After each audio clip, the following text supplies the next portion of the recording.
What is up, everyone? Welcome to the FAA podcast.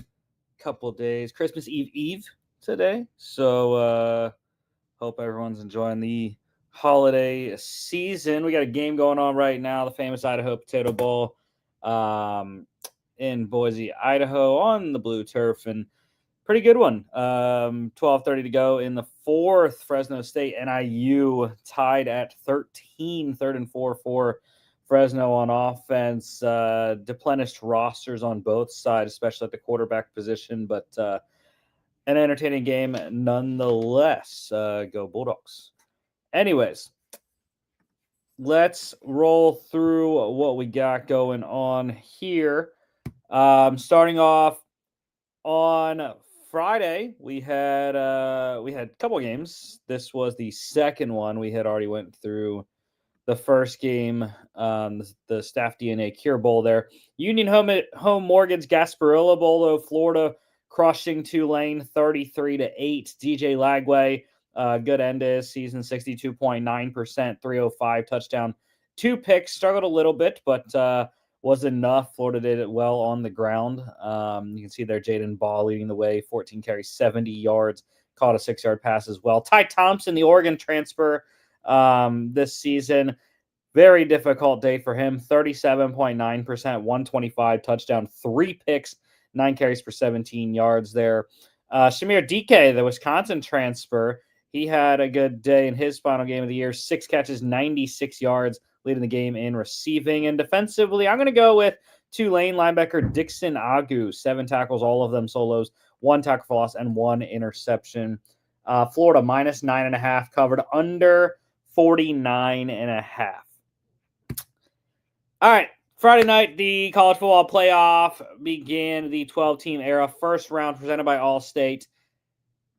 And this was an indication of what was coming all weekend for college football playoff, the 4 games. Number 7, Notre Dame, 27-17 over number 10, Indiana. None of the 4 games were one-score finishes, not even close in all 3 of the Saturday games. Indiana got a couple scores late to make it a closer game in this one. Thought they might have came back if they would have been able to get the 2-point conversion there to make it an 8-point game. But nonetheless, Curtis Rourke and the Hoosiers' magnificent season in Kurt Cignetti's first year making the playoff, and looking forward to see what they can do next season. Rourke, though, 60.6%, 215, 2 touchdowns, a pick. Riley Leonard for the Irish, 71.9%, 201, touchdown, a pick, 11 carries, 30 yards, a rushing score. Of course, what the Irish do best is run the ball, and they did just that. Jeremiah Love, 8 carries, 108 yards, touchdown, 2 catches for 18 yards. 98 of that came on his touchdown run. So 7 carries for 10 yards. Not very good, but he was kind of iffy most of the night in terms of injury. Indiana couldn't really run the ball. Justice Ellison held a 3.4 yards per carry on his 11 totes. Jordan Faison for the Irish, leading receiver in this one, 7 for 89. Defensively, I'm going to go with Indiana. Great game for defensive lineman James Carpenter, 7 tackles, 6 solos, a sack, 2 tackles for loss, 1 pass defensed. Notre Dame minus 6.5, covered under 50.5. I had the over. On Saturday, we continued the college football playoff first round. Number 6, Penn State dominating number 11, SMU, 38-10. Kevin Jennings was just a dumpster fire for most of the day. 55.6% for the Mustangs quarterback, 195 touchdown, 3 interceptions, 2 of those returned for touchdowns. Drew Aller, not very good, but the defense helped a lot. They got the run game going as well, and that was the formula to win this one. 59.1% for Aller, 127, 7 carries for 10 yards. Ethan Grunkmeyer came in at the end once Penn State was up by 28 points, actually when they were up a little bit more than that. But just 1 of 2 passing for 9 yards, did throw an interception, unfortunately, there. Nicholas Singleton, he led the game in rushing for Penn State, 14 carries, 90 yards, a touchdown, 2 catches for 7 yards. 2 touchdowns for his running mate, Katron Allen, to go along with 70 yards, both averaging 6.4 yards per carry. An excellent day on the ground, like I said, for the Nittany Lions. SMU wide receiver Roderick Daniels Jr. led the game in rushing, 4 catches, 64 yards, and a touchdown receiving, I should say. And defensively, it's the 2 pick 6 guys. Penn State linebacker Dominic DeLuca and linebacker Tony Rojas. Those 2 were dominant all day. Number 0, number 13 in the middle of this Penn State Tom Allen-led defense there. DeLuca, 5 tackles, 2 solos, a half a sack, half a tackle for loss, 2 picks, and a 23-yard pick 6, the first score of the game. Tony Rojas, 3 tackles, 2 solos, 1 tackle for loss, 1 pass defense, and a 59-yard pick 6, the second score of the game for the Nittany Lions. Penn State minus 7.5 covered, over 49.5. Yeah, second game on Saturday, number 5 Texas crushing number 12 Clemson 38-24. Cade Klubnik, tough game for him, 58.1%, 236, 3 touchdowns, a pick, or 336, I should say, 3 touchdowns and a pick. So actually not terrible despite the sub 60% completion. Quinn Ewers, he was okay, 70.8%, 202, 1 touchdown, a pick. They got a ton of help from the ground game, though. This was Texas-led, running back-led game for the Horns here. Jaden Blue, Quintravian Wisner. Blue, 14 carries, 146 yards, 2 touchdowns, 2 catches for 31 yards. Wisner, 15 for 110, 2 touchdowns, and 2 catches for 0 yards there. Clemson couldn't run the ball at all. Keith Adams Jr., the leading rusher there, 11 yards, just 3.7 yards per carry. That's because Phil Maffa got banged up early in this game, and they just were not able to run the ball after that. Clemson wide receiver TJ Moore, he went over 100 in this one, 9 for 116 and a score. And actually, I should say Clemson, the leading rusher, was actually wide receiver Adam Randall, carried 4 times for 44 yards there. Defensively, I'm going to go with Clemson defense tackle Trey Williams, 2 tackles, both of them solos, 2 sacks, 2 tackles for loss. Texas minus 13.5 covers by the hook, over 49.5. And the final game, number 8, Ohio State, 42-17 over number 9, Tennessee. I thought Tennessee was definitely going to have a better shot at winning this one, and they just got blitzed right off the bat. Got a penalty on the first drive, and then Ohio State went down and scored 21-0 real quick in the first quarter, and never looked back from there. But Will Howard, he was spectacular, 82.8%, 311, 2 touchdowns, did throw an interception, but 5 carries for 37 yards as well. Nico Iamaleava, he struggled, 45.2%, 104, 20 carries, 47 yards, 2 touchdowns there. For the Buckeyes on the ground, running back Travian Henderson, he led the way, 10 carries, 80 yards, 2 touchdowns, 4 catches for 54 yards. 2 touchdown night for his running mate Quinshon Judkins as well, despite the 3.4 yards per carry average in this one. And the true freshman wide receiver Jeremiah Smith continues to dominate for the Buckeyes. 6 catches for 103, 2 touchdowns. And defensively, I got to go with Ohio State. The two guys at the bottom. I mean, defensive ends JT Tuimoloau and Jack Sawyer made Iamaleava's night horrendous most of the night. 8 tackles, 5 solos, 2 sacks, 2.5 tackles for loss, 1 pass defense for Tuimoloau. And for Sawyer, 5 tackles, 1 solo, 1.5 sacks, 1.5 tackles for loss, 2 passes defensed. Ohio State minus 7.5 covered, over 46.5. Easily 59 in that game. And today we had a game finish already, the Myrtle Beach Bowl in South Carolina, Myrtle Beach there, South Carolina. On the teal turf where Coastal Carolina was the home team, but ravaged by the transfer portal. UTSA demolishing the Chanticleers on their home turf 44-15 to get a winning season out of 2024. Owen McCown was awesome, 76.7%, 254, a touchdown, a pick, 4 carries, 37 yards, a rushing score. For Coastal, it was Tad Hudson getting the start, 65.4%, 173, 2 touchdowns, 12 carries for 15 yards. And they also ran a fake punt. Punter Emil Sebafundi, he threw an interception on that fake punt. UTSA running back Will Henderson III led the game in rushing, 5 carries, 81 yards, and a touchdown. They ran for 269 in this game, and 3 rushing touchdowns did the Road Runners here. Also on UTSA, wide receiver David Amador II led the game in receiving, up over 107 for 110. His teammate, wide receiver Chris Carpenter, chipped in on the scoring 93-yard kickoff return for a touchdown. And defensively, I'm going with UTSA defensive lineman Brandon Brown, 5 tackles, 4 solos, 2 sacks, 2 tackles for loss. UTSA minus 13.5 covered, over 56.5.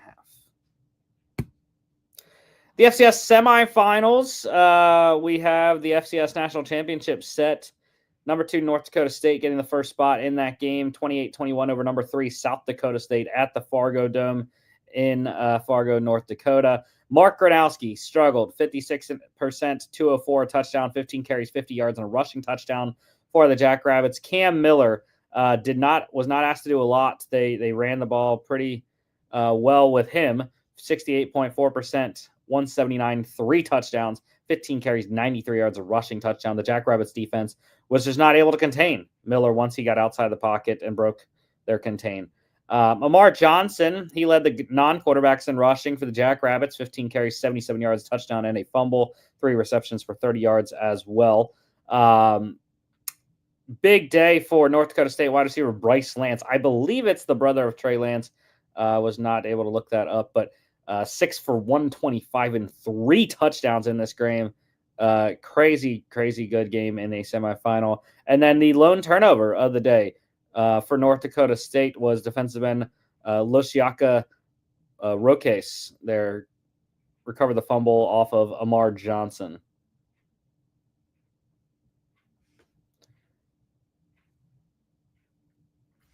North Dakota State, I believe, covered. It was plus 3.5.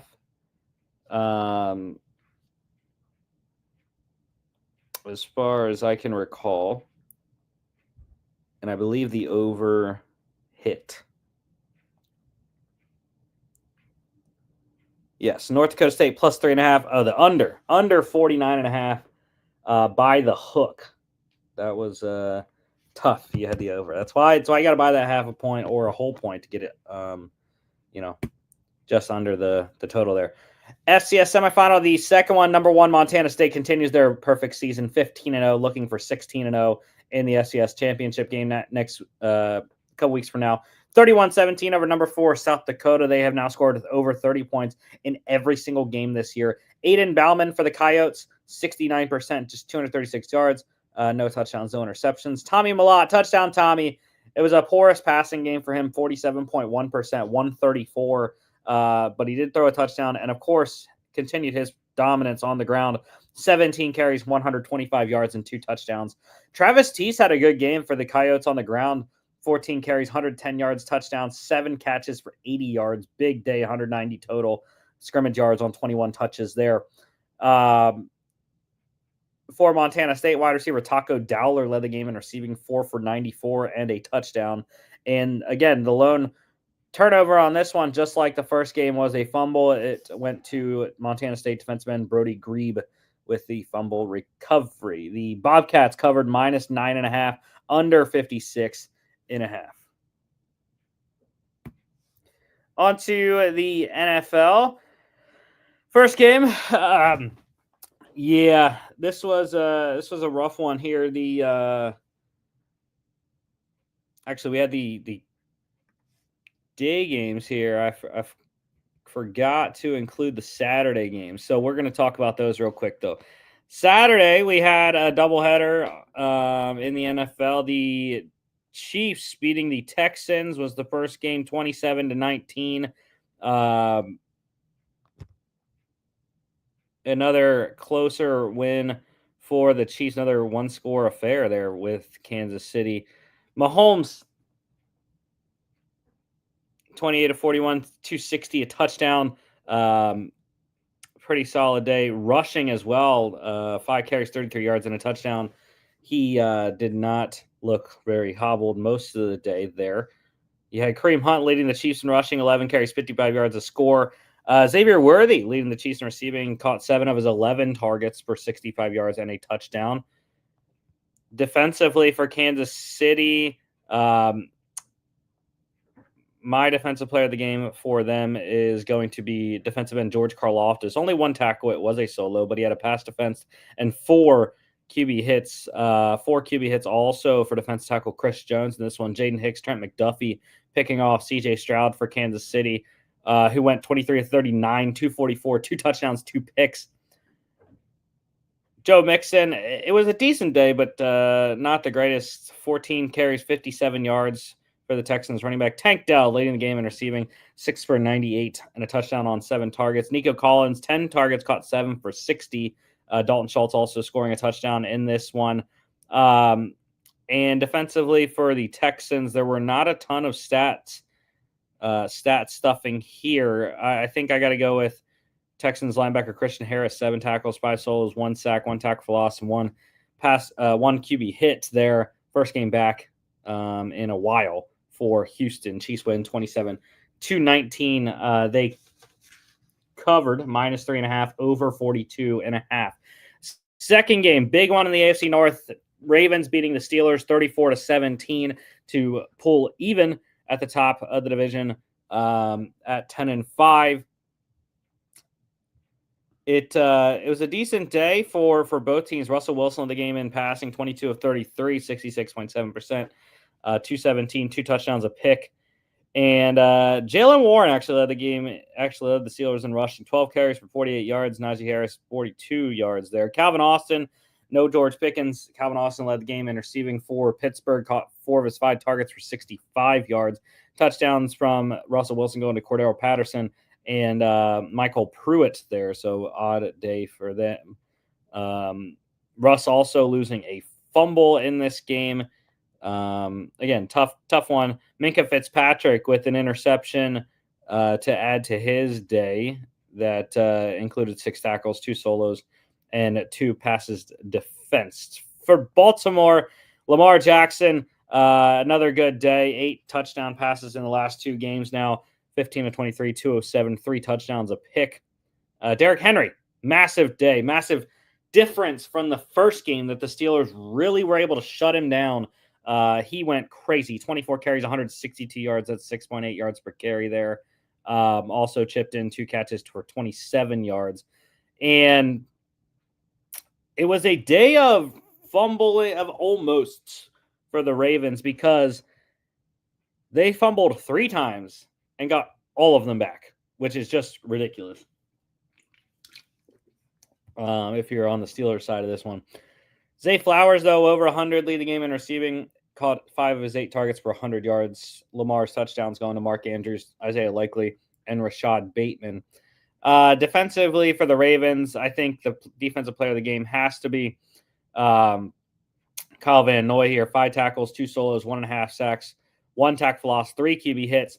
Marlon Humphrey, though, as well. Solid performance, 3 tackles, 2 solos, 1 pass defense, and a 37-yard pick 6. That sealed the game, essentially. So, on to yesterday now. Commanders. This was just ridiculous. If you're the Eagles, 36-33 for the Commanders over Philly. Jalen Hurts going down in this game, 1 for 4, 25%, 11 yards, 3 carries, 41 yards. The last carry he had of the game, concussed on that one. So Kenny Pickett came in, and I thought Kenny Pickett actually played pretty well. 58.3%, 143, touchdown, a pick, 3 carries for 13 yards. But this game was not on Kenny Pickett. He made the correct throws at the correct time.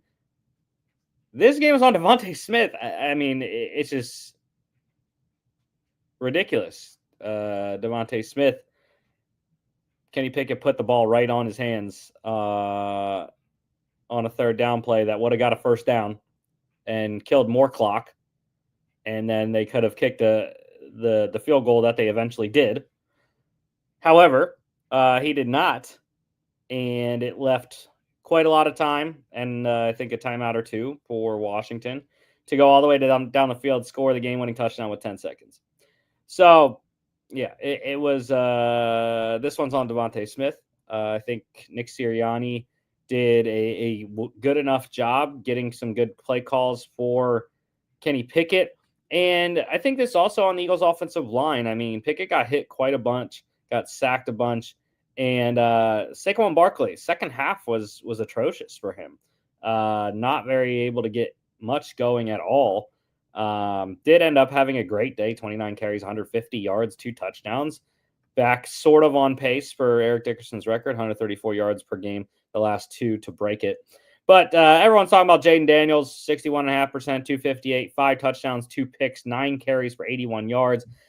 I think also a big issue in this game for Philadelphia, though, was C.J. Gardner-Johnson ejected 2 personal fouls or 2 unsportsmanlike, so I think was the issue there. But yeah, it's not very good when he's not back there in the secondary. But I also think it's inexcusable for the Eagles to let Olamide Zaccheaus go crazy on them, catching 5 of his 8 targets for 70 yards, 2 touchdowns. Getting beat deep was a big issue for Philly secondary. That happened against Zaccheaus. That happened against Terry McLaurin as well for his long touchdown reception. One thing the Eagles did well was get turnovers. I mean, they turned the ball over. They turned the Commanders over 5 times, and you should win a game. You should win the game if you're doing that. Including they got 2 fumbles off of Brian Robinson, who was very ineffective. Washington couldn't run the ball all day. 2.4 yards per carry for Robinson there. A.J. Brown led the game in receiving. 15 targets, caught 8 for 97 and a touchdown. Mentioned the 2 touchdown day for Zaccheaus there. 2 touchdown day for Jamison Crowder as well. Coming off IR, caught 2 of his 4 targets for 15 yards in the scores. Defensively, I'm going to go with Washington. Defense tackle Jerzon Newton, 6 tackles, 5 solos, 1 sack, 3 tackles lost, 1 QB hit. Commanders plus 4.5 went outright over 47.5, 69 in that game. Panthers getting a win in overtime, 36-30 over the Cardinals, eliminating Arizona from the playoff contention. Kyler Murray wasn't bad, 62.5%, 202, 1 touchdown, a pick, 8 carries, 63 yards, a rushing touchdown, and a fumble. Bryce Young, kind of status quo for where he's been most of the second half of the season here since he came back from the benching, 65.4%, 158, 2 touchdowns, 5 carries, 68 yards, a rushing touchdown. I think Bryce has been very dynamic with his legs since coming back as a starter. Chuba Hubbard, he was just ridiculous in this game. 25 carries, 152 yards, 2 touchdowns, including the game winner in OT, 4 catches for 13 yards on 5 targets. James Conner also over 100 for the Cards, 15 carries, 117 yards, touchdown, 4 catches for 49 yards. Michael Wilson led the game in receiving for Arizona, 2 catches, 44 yards on 5 targets.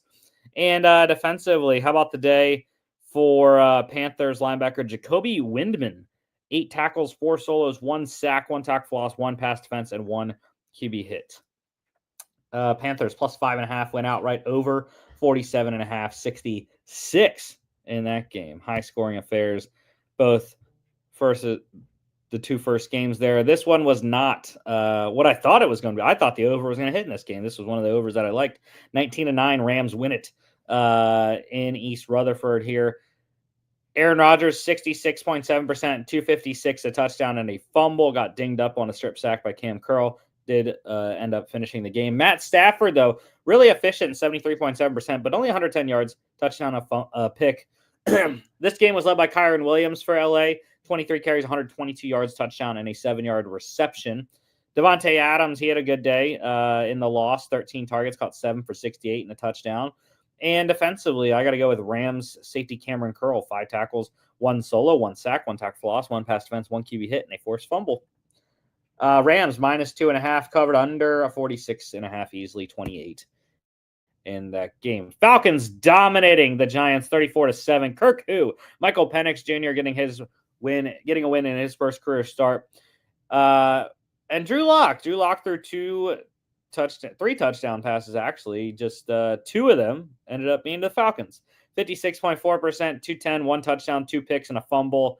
A turnover frenzy for Drew Lock has kind of been status quo for him most of his career. For Penix, 18 of 27, 66.7%, 202, and a pick.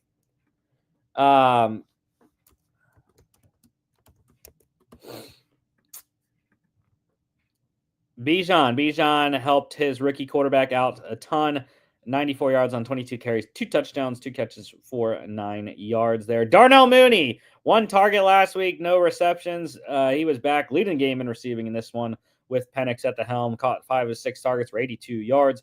14 target day for Malik Neighbors, 12 target day for Wan'Dale Robinson. Big target shares for the Giants receivers. Neighbors 7 for 68.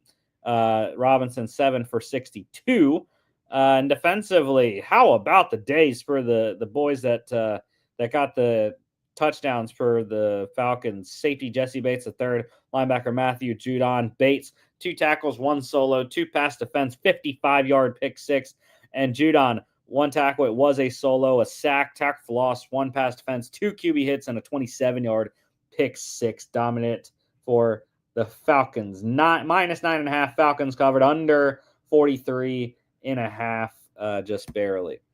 Bengals continue their run and hope of making the playoffs. 24-6 dominant over the Browns. Joe Burrow on a run, 76.7%, 252, 3 touchdowns, 2 carries, 19 yards, and a fumble. Dorian Thompson-Robinson, the new starter for Cleveland in this one, 58.8%, 157, 2 picks, 9 carries for 49 yards. Jerome Ford actually led the game in rushing with Nick Chubb done for the year, broken foot, 11 carries, 92 yards, a touchdown.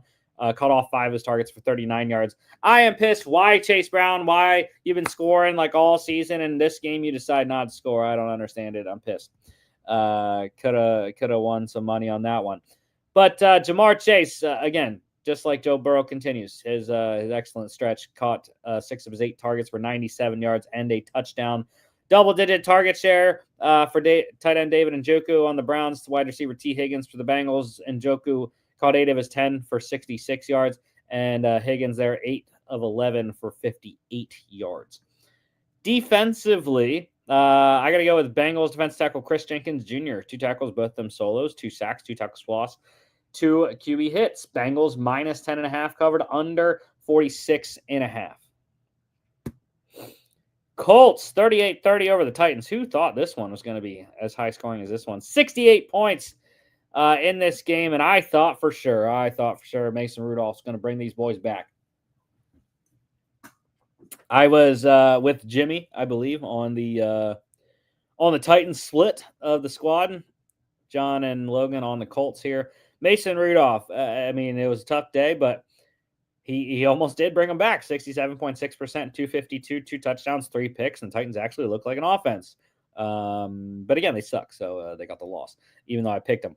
Anthony Richardson, ridiculously, only had to throw 11 passes, 63.6%, 7 of 11, 131, touchdown, a pick, 9 carries, 70 yards, and a touchdown. This was all about the ground game because Jonathan Taylor went ballistic in this one. 29 carries, 218 yards, and 3 touchdowns on my bench in my Dynasty League. Luckily, I didn't need it, but yeah, tough having a 39-point score on your bench in your fantasy playoffs. 2 touchdown day for Titans running back Tajay Spears. Calvin Ridley led the game in receiving for Tennessee. Caught 3 of his 5 targets for 78 yards and a touchdown. And defensively, I had to go with Colts corner Kenny Moore the second. 3 tackles, 2 solos, 2 pass defense, and 2 picks. Colts minus 4.5 covered over 43.5 easily. I mentioned 68 in that game. Lions continuing to roll 34-17 over the Bears in Chicago. Jared Goff, another excellent game, 71.9%, 336, 3 touchdowns, no turnovers for him. Caleb Williams did turn the ball over once, 65% for him, 334, 2 touchdowns, 6 carries, 34 yards, and a fumble. Jahmyr Gibbs, no David Montgomery for most of the rest of the season until the playoffs here. Gibbs getting a good workload, 23 carries, 109 yards, a touchdown, caught 4 of his 5 targets for 45 yards. Wasn't enough, Jahmyr. Wasn't enough. I needed about 50 points instead of the 20-something that you got. Bears once again struggling to run the ball. DeAndre Swift, just 20 yards, 2.2 yards per carry. Jameson Williams, great game for him. Up over 100, caught 5 of 7 targets for 143 and a touchdown, including an 82-yard touchdown reception there. Keenan Allen, back-to-back, really solid games for him. Caught 9 of his 13 targets for 141 yards and a touchdown. 10-target day for his teammate DJ Moore, 7 for 68 was the stats for him. And defensively, I got to go with Lions linebacker Al-Qadim Muhammad. 2 tackles, both of them solos, 1 sack, 2 tackles for loss, and 1 QB hit. Lions minus 6.5 covered over 47.5. Vikings squeak one out in Seattle, 27-24. Geno Smith played a lot better than I thought he would. 72.1%, 314, 3 touchdowns, 2 picks. Sam Darnold, again, excellent. 62.9%, 246, 3 touchdowns, 5 carries, 11 yards. Aaron Jones led the game in rushing here. 18 carries, 67 yards. Caught 3 of his 5 targets for 26 yards. And Seahawks unable to run the ball. Kenneth Walker injured in this one. Re-injured, I should say. 3.9 yards per carry. But big workload in the receiving game. Caught all 8 of his targets for only 28 yards, though. That's the biggest issue there. Justin Jefferson went crazy. Caught 10 of his 13 targets for 144. 2 touchdown. 12 target day for Jackson Smith and Jigba on the Seattle side. Caught 8 for 95 and a touchdown. And defensively, how about the day for Vikings linebacker Andrew Van Ginkel? We got the Gink. Dude, Jimmy and I, 5 tackles, 2 solos, 2 sacks, 2 tackles for loss, 3 QB hits. Vikings minus 2.5 covered over 43.5. Bills eking one out in Foxborough, 24-21 over the Patriots. Drake May, he was really good. 61.1%, 261, 2 touchdowns, a pick, 6 carries, 30 yards, and a fumble. That was the biggest issue. The fumble, the lateral pass was not a good decision at all because he wasn't open really, and because he threw it backwards, which resulted in a Tron Johnson touchdown at the goal line there. So that was a rough one, but otherwise, again, you can see it every week. I think Drake May's playing very good football. Get this roster right around him. I think the Patriots will be on a good trajectory. Josh Allen came back to earth in this one. Patriots defense for Coach Mayo doing a good job. 55.2%, 154, a touchdown, a pick, 6 carries, 30 yards.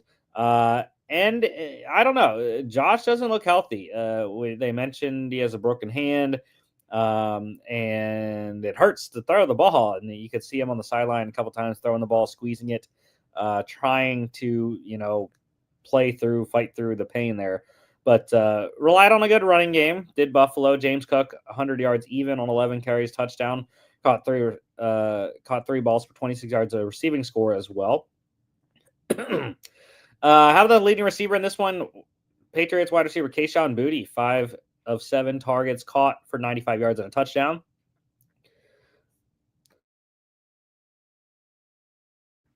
And defensively, I am going to go with Patriots defense tackle Jeremiah Farms Jr., 4 tackles, 3 solos, 1 sack, 1 tackle for loss, and 2 QB hits. The Patriots plus 14.5 covered easily under 47.5. And the Fresno State Bulldogs missed the game-winning field goal at the buzzer there. We are going to overtime in the famous Idaho Potato Bowl, 13-13. In that one. Raiders foregoing the number 1 overall pick potentially. 19-14 win over the Jaguars. Aiden O'Connell, 63.2%, 257, 7 carries for 12 yards. Mac Jones, another decent day though. 64.1%, 247, a touchdown. Tank Bigsby led the game in rushing for Jacksonville. 12 carries, 50 yards, a touchdown, a fumble, and a 1-yard reception.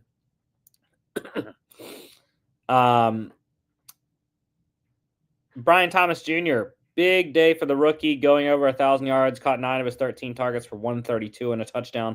Big target day for his fellow rookie tight end Brock Bowers on the Vegas side, caught 11 of his 13 targets for 99 yards. And defensively, I'm going with Jaguars defensive tackle Mason Smith, another rookie, second rounder out of LSU, 3 tackles, 2 solos, 1 sack, 2 tackles for loss, 1 pass defense, and 1 QB hit. Raiders minus 2.5 covered under 41.5. The Dolphins, good win for them, 29-17 over the Niners. Brock Purdy, 65%, 313, 2 touchdowns, a pick, 4 carries, 26 yards. Tua Tagovailoa, limited production in this one, 64.7%, 215, and a touchdown. That's because they got excellent production From their running back, Devon A-Chain had a hell of a day. 17 carries, 120 yards, touchdown. Caught 6 of his 7 targets for 70 yards, 190 total scrimmage yards on 23 touches for A-Chain. The 49ers struggled to run the ball. Patrick Taylor, the starting running back in this one, fourth stringer, just 3 yards per carry, 24 yards. Deebo Samuel actually Brock Purdy led the 49ers in rushing. Deebo Samuel second. Deebo with 25 yards on 5 carries. Purdy, I mentioned, with 26 yards there. George Kittle up over 100, though, in the loss for San Fran. Caught 8 of his 9 targets for 106 yards. And how about Tyreek Hill being the leading receiver for Miami with just 29 yards? Did score a touchdown, though. And defensively, I'm going to go with Dolphins defensive tackle Zach Sealer, 4 tackles, 3 solos, 1 sack, 1 tackle for loss, 2 QB hits. He's having a good run right now, a couple last games. The Dolphins plus 1.5 win outright, over 44.5. I got my lone wolf right with Miami. Last night, the Cowboys upsetting the Buccaneers at AT&T Stadium, 26-24. Baker Mayfield, 72.1%, 303, 2 touchdowns, a pick, 3 carries for 42 yards. Did as well as you could have in this game. Cooper Rush, really solid, 74.3%, 292, a touchdown. Bucky Irving led the game in rushing for Tampa, 68 yards on 16 carries, a touchdown, 3 catches for 24 yards. Dallas couldn't run the ball at all. Rico Dowdle coming off 3 straight, I believe it was, 100-yard performances, just 1.8 yards per carry. In a game I needed him. Yeah, Rico, you lost me the spot in fantasy championship. Thank you very much, Mr. Dowdle. Jalen McMillan, the rookie sack rounder, he would have got me in if I would have started him over Rico, which always a tough one looking back at it. CeeDee Lamb up over 100 for Dallas in this one. He had 100 even at halftime. Caught 7 of his 8 targets for 105 yards. And defensively, there was a lot of solid players in this one. I think I am going to go with Cowboys defensive end Chauncey Golston, though. 6 tackles, 3 solos, 1 sack, 1 tackle for loss, 1 pass defense, and 1 QB hit. Cowboys plus 4.5 went outright, over 47.5. College football news. The new QB1 for the Duke Blue Devils, quarterback Darian Mensah, given a 2-year, $8 million deal to transfer from Tulane. Just crazy money there for the NIL deal going to Durham, North Carolina there. Notre Dame, big news for the college football playoff. They are going to play Georgia on New Year's night. Defensive lineman Riley Mills, though, knee injury. He is out for the rest of the college football playoff, though. So no Carson Beck, no Riley Mills on in that game. One coaching carousel to note: North Carolina going to hire Washington defense coordinator Steve Belichick as the defensive coordinator. Always the plan once Bill Belichick got the head coaching job, would bring his son along to be the defensive coordinator there. Transfer portal. Let's roll through it. FAU quarterback Cam Fancher. He has committed to UCF. USC defense tackle Bear Alexander committed to Oregon. Wide receiver Zechariah Branch visiting Arizona State. Still holding out hope he comes to Georgia. UCLA quarterback Justin Martin has committed to Maryland, former 5-star there. Wide receiver Logan Loya committed to Minnesota. PJ Fleck putting together a solid transfer class. Marshall quarterback Braylon Braxton committed to Southern Miss following his head coach there. Purdue wide receiver Jamal Edrine, he is committed to Virginia. UVA, also a solid place for transfers this cycle.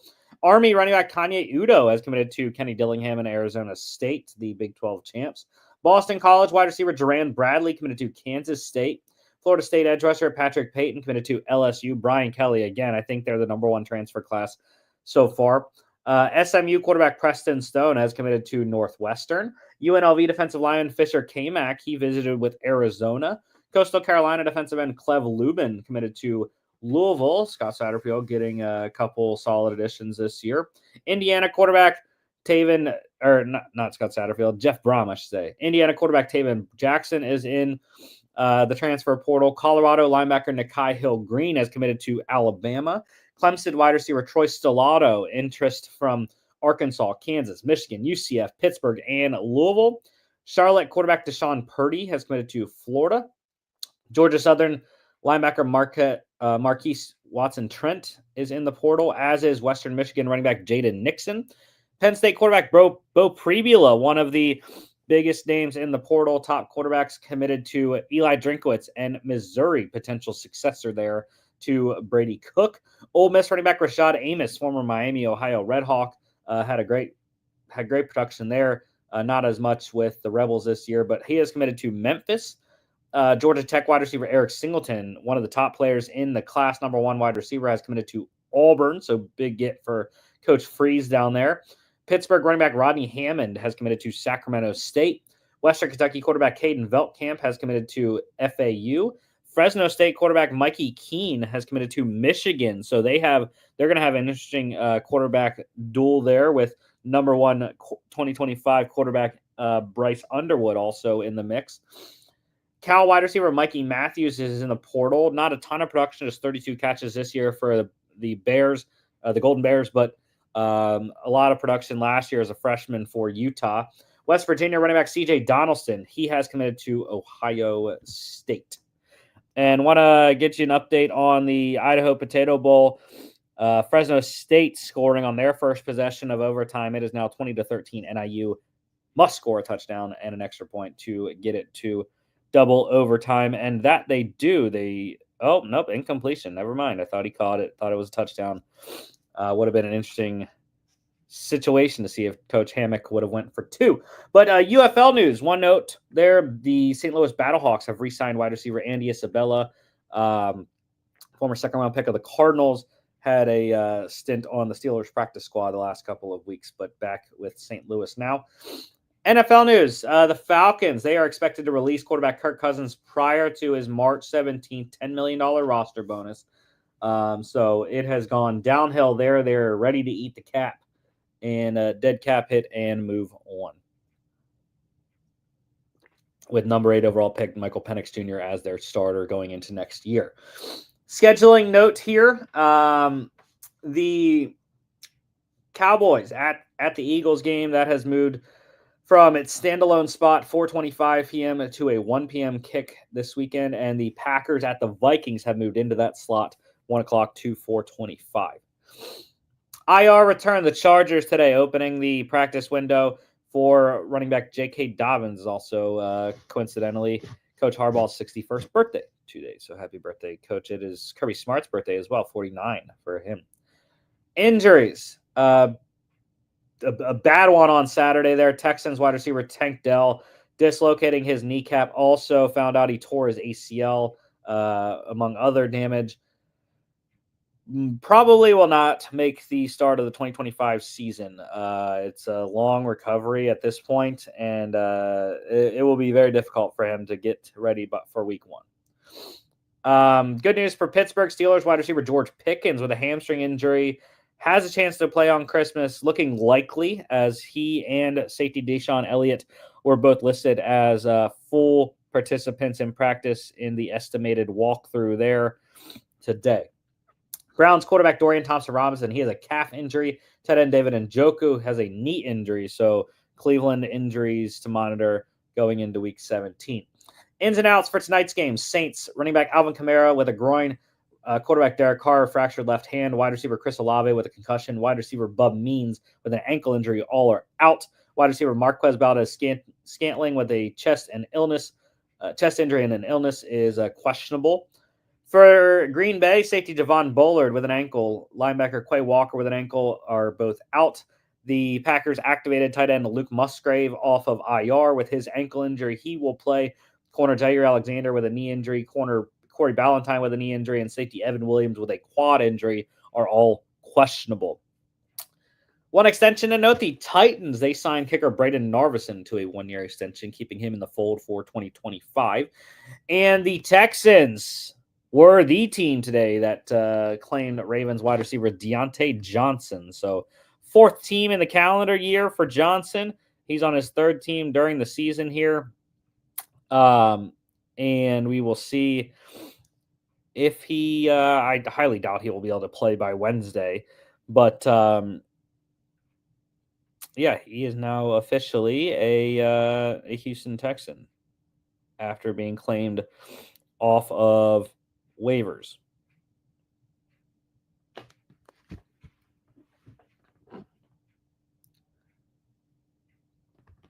And just to note here, the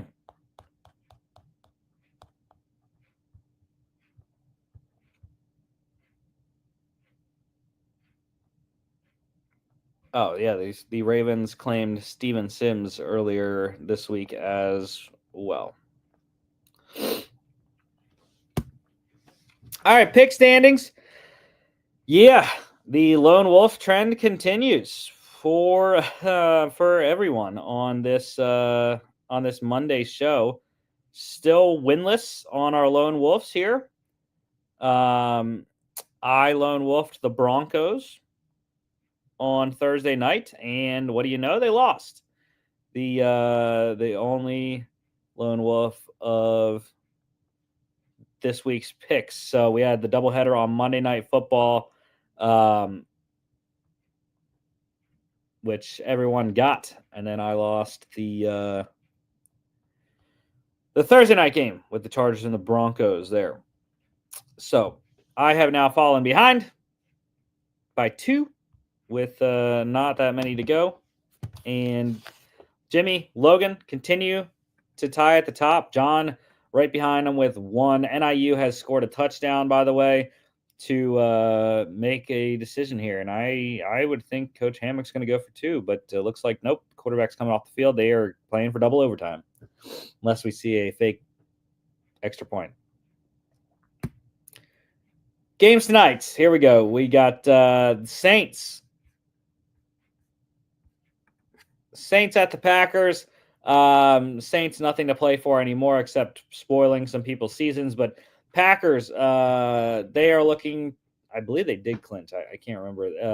They might not have, but they are looking to stay in the 6th seed of the Washington Commanders. It is now up to 14.5 actually for Green Bay, but yeah, it's tough to take those points. I would go down a little bit, maybe to 10. And yeah, I think the Packers should win this handily. I think they probably will cover 14, but it's just like that's a lot of points in the NFL. So 14.5 is decent though for the Saints. If you want to test it, just put a little sprinkle on that one.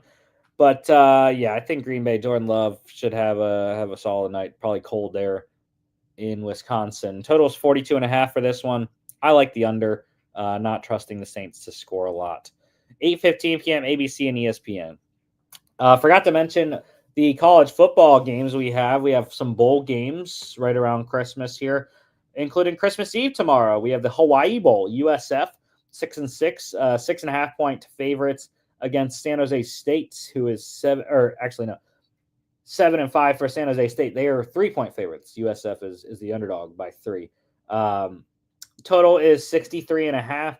8 p.m. on ESPN tomorrow night. I think I like San Jose State. Not sure about USF. I would take the Spartans -3 there, and probably lean on the under there with 63.5. NIU has scored a touchdown on their first possession of second overtime, so waiting the 2-point conversion here to see if it's a 6 or an 8-point deficit for Fresno when they get the ball. We have 3 other bowl games in the middle of the week here on December 26th, day after Christmas. The Game Above Sports Bowl, Pittsburgh 7-5, 6.5 point favorites against Toledo, who is also 7-5. The total is 49.5 there. I'm going to go with Pitt, but I like Toledo plus 6.5. I think they should give them a game. Like Coach Narduzzi's squad, though, to get it done. And NIU has scored the 2-point conversion. They are up 28-20. Fresno State ball coming up in second overtime. 2 p.m. ESPN for the Game of Sports Bowl there, Pitt, Toledo. The Rate Bowl on in the afternoon there. Rutgers 7-5 against Kansas State, 8-4. Wildcats getting 6.5 in that game. Yeah, I think I really like KSU. They're a tough team, and Rutgers, I think, could give them a game, so would probably lean plus 6.5, just like I did Toledo on the first one. But I think KSU should win this game eventually. Total's 50.5. I am going to lean on the over. 5:30 p.m. on ESPN. And the last one on the 26th, 68 Ventures Bowl, Arkansas State 7.5 or 7-5 against Bowling Green, who is 7-5. The Falcons are 7.5-point favorites. I like Bowling Green a lot in that game. I would take the -7. I think they should be able to dominate that one, especially up front, despite Tyrion Stewart being in the portal. 52.5 is the total there. I would lean on the over. 9 p.m. on ESPN. And we have more than just 2 games this week as well, like we had 3 last week. Christmas Day, we have a doubleheader on Netflix. Chiefs at the Steelers.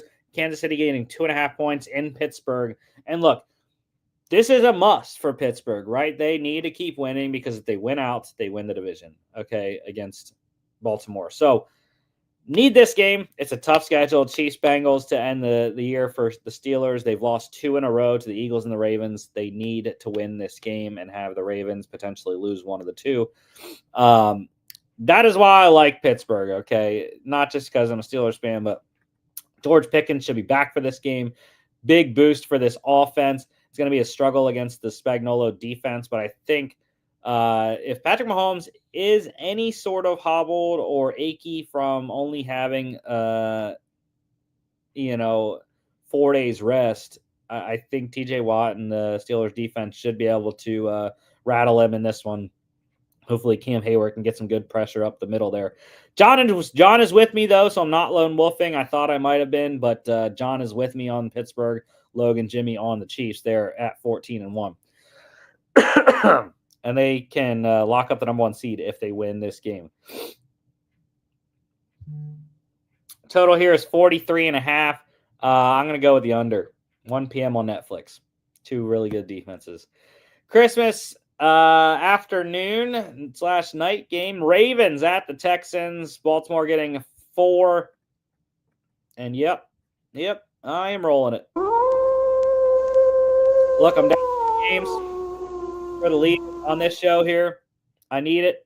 But I also believe in the Texans. I haven't believed them in a long time, right? No Tank Dell either. I think Nico Collins is going to have a hell of a game. I think there's opportunities against this Ravens secondary. They can protect up front versus Kyle Van Noy and Odafe Owe.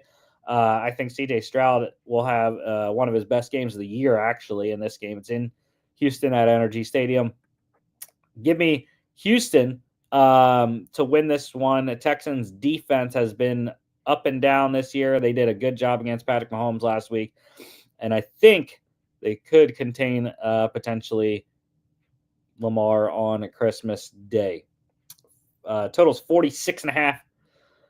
I am going to lean on the over. 4:30 p.m. on Netflix.